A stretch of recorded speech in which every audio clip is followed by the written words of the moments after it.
അധ്യാപികയെ പീഡിപ്പിച്ചപ്പോൾ സംഭവിച്ചത് ദേവിക, നഗരത്തിലെ അറിയപ്പെടുന്ന ഗുരുകുലം വിദ്യാലയത്തിലെ ഇംഗ്ലീഷ് അധ്യാപിക. 28-ാം വയസ്സിലും കുട്ടികൾക്കിടയിൽ അവൾ ഒരു കൗമാരക്കാരിയെപ്പോലെ ഓടി നടന്നു. അവളുടെ ക്ലാസ് കവിതകളുടെയും സ്വപ്നങ്ങളുടെയും ഒരു തുരുത്തായിരുന്നു. ജീവിതം ഒരു മയിൽപീലിയാണ്, അതിലെ എല്ലാ നിറങ്ങളും ആസ്വദിക്കണം. ഇതായിരുന്നു അവളുടെ തത്വശാസ്ത്രം. ബാങ്ക് ഉദ്യോഗസ്ഥനായ അരവിന്ദുമായുള്ള വിവാഹം ദേവികയുടെ ലോകം വലുതാക്കുമെന്നാണ് അവൾ വിശ്വസിച്ചത്. ആദ്യത്തെ 6 മാസത്തെ മധുരത്തിന് ശേഷം വീട്ടിലെ അന്തരീക്ഷം പതിയെ ഇരുളാൻ തുടങ്ങി.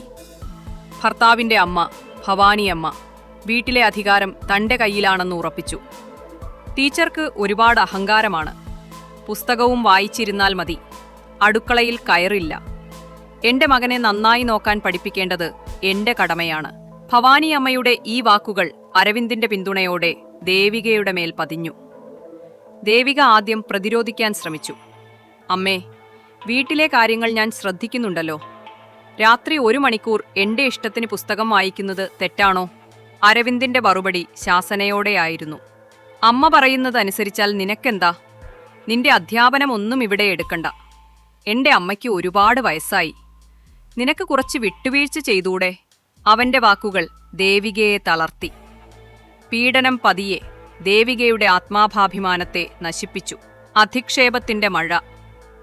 ദേവിക ധരിക്കുന്ന സാരികൾക്ക്, കഴിക്കുന്ന ഭക്ഷണത്തിന്, ക്ലാസ് എടുക്കുന്ന രീതിക്ക്, എല്ലാത്തിനും ഭവാനി അമ്മയുടെ വിമർശനമുണ്ടായിരുന്നു. ഇതൊരു അധ്യാപികയുടെ ലക്ഷണമാണോ?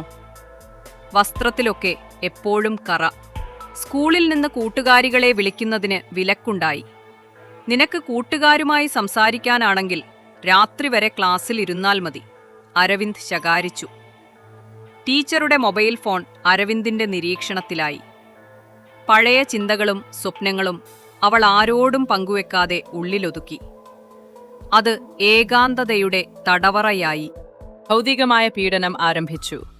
ഒരിക്കൽ ഒരു പുസ്തക പ്രദർശനത്തിൽ പങ്കെടുക്കാൻ അനുവാദം ചോദിച്ചപ്പോൾ അരവിന്ദ് കോപത്തോടെ അവളുടെ കയ്യിൽ ബലമായി പിടിച്ചു തിരിച്ചു. നിനക്ക് ഈ വീട്ടിലെ ജോലികൾ ചെയ്യാനാണ് ഞാൻ കെട്ടിയത്, അല്ലാതെ നാട്ടുകാരുടെ മുന്നിൽ വീമ്പു പറയാനല്ല. ആ മുറിവിൽ വേദനയേക്കാൾ അപമാനം നിറഞ്ഞു. പിന്നീട് ചെറിയ ചെറിയ ശാരീരിക ഉപദ്രവങ്ങൾ പതിവായി. മുടിയിൽ പിടിച്ച് വലിക്കുക, കയ്യിൽ അമർത്തി പിടിക്കുക. ഭയം കാരണം അവൾക്ക് ഒരക്ഷരം മിണ്ടാൻ കഴിഞ്ഞില്ല. പ്രൊഫഷണൽ ജീവിതത്തിലെ തകർച്ച ആരംഭിച്ചു ടീച്ചർക്ക്. സ്കൂളിൽ ക്ലാസ് എടുക്കുമ്പോൾ പോലും ടീച്ചറുടെ മനസ്സ് വീട്ടിലെ അടുക്കളയിലും അലക്കുപെട്ടിയിലുമായിരുന്നു. ഹോംവർക്ക് ചെക്ക് ചെയ്യുമ്പോൾ അവൾക്ക് ശ്രദ്ധ കിട്ടിയില്ല. കുട്ടികൾ സംശയം ചോദിക്കുമ്പോൾ മറുപടി പറയാൻ അവൾക്ക് പേടിയായി. താൻ എങ്ങാനും ഉച്ചത്തിൽ സംസാരിച്ചാൽ വീട്ടിൽ പ്രശ്നമാകുമോ എന്നവൾ ഭയന്നു. അവളുടെ അധ്യാപനത്തിലെ ജീവൻ നഷ്ടപ്പെട്ടു. ഒരു ദിവസം അവൾ മാനസികമായി തളർന്ന് സ്കൂളിൽ ലീവെടുത്ത് വീട്ടിലിരുന്നു. ഭവാനിയമ്മ അന്ന് അവളെ നിർബന്ധിച്ച് വീട് മുഴുവൻ വൃത്തിയാക്കിച്ചു. അധ്യാപികയ്ക്ക് തലവേദനയാണെങ്കിൽ വീട്ടിലെ ജോലികൾ ചെയ്യാൻ ശക്തിയുണ്ടാകും. ദേവിക ടീച്ചർ ഭയപ്പെടുന്ന ഒരു സ്ത്രീയായി മാറി. അവളുടെ കണ്ണുകളിൽ നിറങ്ങളില്ലായിരുന്നു, കടുത്ത ഇരുട്ടും നിസ്സഹായതയും മാത്രം. ഒരു യന്ത്രം പോലെ അവൾ വീട്ടിലെ ജോലികൾ ചെയ്തു സ്കൂളിൽ പോയി. രാത്രിയിൽ തലയിണയിൽ മുഖമമർത്തി അവൾ നിശബ്ദമായി കരഞ്ഞു. അവൾക്ക് തോന്നിയത് താൻ ഒരു തടവറയിലാണ്, അതിന് കാവൽ നിൽക്കുന്നത് സ്വന്തം ഭർത്താവും അമ്മയുമാണെന്നാണ്. മയിൽപീലിയുടെ നിറമുള്ള ലോകം ഒരു കറുത്ത തുണി കൊണ്ട് മൂടപ്പെട്ടു. രഹസ്യത്തിന്റെ വെളിച്ചം, വഴിത്തിരിവ് ഒരു രാത്രി. അരവിന്ദ് ലാപ്ടോപ്പിൽ കണക്കുകൾ മറച്ചുവെക്കുന്നതും ഫോണിൽ പേടിച്ച് സംസാരിക്കുന്നതും അവൾ ഭയം കാരണം ഒളിച്ചിരുന്ന് ശ്രദ്ധിച്ചു. പീഡനത്തിനിടയിലും അവളുടെ നിരീക്ഷണ പാടവം നശിച്ചിരുന്നില്ല. ഭയത്താൽ വിറയ്ക്കുമ്പോഴും അവൾ ധൈര്യം സംഭരിച്ച് അരവിന്ദിന്റെ രഹസ്യങ്ങൾ കണ്ടെത്തി. ബാങ്കിലെ വലിയൊരു അഴിമതിയുടെ നിർണായക തെളിവുകൾ. ഈ സത്യം അവളുടെ മനസ്സിലെ ഭയം ഇല്ലാതാക്കി. ഇനി തനിക്കിവിടെ പേടിച്ച് ജീവിക്കേണ്ട കാര്യമില്ലെന്ന് അവൾ തിരിച്ചറിഞ്ഞു. ഈ രഹസ്യം അവളുടെ കയ്യിലെ തുറുപ്പുചീട്ടായിരുന്നു. അടിമത്തം കൈമാറ്റം ചെയ്യപ്പെടുന്നു അന്ന് രാത്രി. അത്താഴ സമയത്ത് ഭവാനിയമ്മ പതിവുപോലെ ദേവികയെ ശകാരിച്ചു.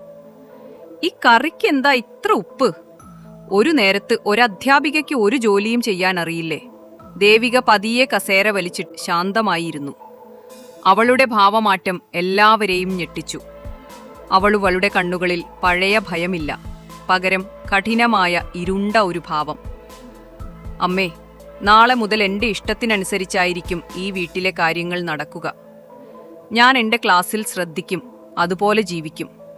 വീട്ടിലെ ജോലികൾ ചെയ്യാൻ എനിക്കിനി വയ്യ. എന്നെ പുറത്താക്കണമെങ്കിൽ നിയമപരമായി ചെയ്യണം. അരവിന്ദ് പരിഭ്രാന്തനായി. ദേവികയുടെ നോട്ടം അവന്റെ രഹസ്യം അവൾ അറിഞ്ഞതിന്റെ സൂചന നൽകി. ദേവിക തുടർന്നു, അരവിന്ദേ, നാളെ മുതൽ നീ എനിക്ക് അടിമയായി ജീവിക്കും. നീ വീട്ടിലെ ജോലികൾ ചെയ്യും, അമ്മയുടെ ശാസനകൾ കേൾക്കും. നിന്റെ ബാങ്കിലെ അഴിമതിയുടെ തെളിവുകൾ എൻ്റെ കയ്യിലുണ്ട്. അത് നിയമത്തിന് മുന്നിൽ എത്തിക്കാതിരിക്കണമെങ്കിൽ നീ എന്നെ അനുസരിക്കണം. ഭാര്യയുടെ ഈ അപ്രതീക്ഷിത വെളിപ്പെടുത്തൽ അരവിന്ദിനെ തകർത്തു. അവൻ ഭയത്തോടെ അവളുടെ കാൽക്കൽ വീണു. വേണ്ട ദേവിക, എന്നെ രക്ഷിക്കണം. ഞാൻ എന്തും ചെയ്യാം. പിറ്റേന്നു മുതൽ അരവിന്ദിന്റെ ജീവിതം മാറി. അവൻ ഒരു ഭാര്യയുടെ അടിമയായി മാറി. ദേവികയുടെ ഒരു നോട്ടത്തിൽ അവൻ വിറച്ചു. വീട്ടിലെ എല്ലാ ജോലികളും ചെയ്യാൻ അവൻ നിർബന്ധിതനായി. ഭവാനി അമ്മയ്ക്ക് കാര്യങ്ങൾ മനസ്സിലായില്ലെങ്കിലും മകനെ ഭയന്ന് അവർ മൗനം പാലിച്ചു. ദേവിക ടീച്ചർ ക്ലാസ് മുറിയിൽ ശക്തമായി തിരിച്ചു വന്നു. അവൾ സ്വാതന്ത്ര്യം നേടി. പക്ഷേ ആ വിജയത്തിന് ഒരു വലിയ വില നൽകേണ്ടി വന്നു: സ്നേഹവും വിശ്വാസവും. അവളുടെ ഹൃദയം മരവിച്ചു. അവൾ ഇനി മയിൽപീലിയുടെ നിറങ്ങളെക്കുറിച്ചോ പ്രണയത്തെക്കുറിച്ചോ സംസാരിച്ചില്ല. അവളുടെ ജീവിതത്തിലെ മയിൽപീലിയുടെ നിറം അധികാരം തിരിച്ചുപിടിച്ചതിൻ്റെ കറുത്ത ഒറ്റപ്പെടലായിരുന്നു. ഇതൊരു ഭാവനാത്മകമായ കഥയാണ്. യഥാർത്ഥ ജീവിതത്തിൽ പീഡനം നേരിടുന്നവർ നിയമപരവും സുരക്ഷിതവുമായ മാർഗങ്ങൾ തേടേണ്ടതാണ്. ചാനൽ ലൈക്ക് ചെയ്യാനും ഷെയർ ചെയ്യാനും സബ്സ്ക്രൈബ് ചെയ്യാനും മറക്കരുത്.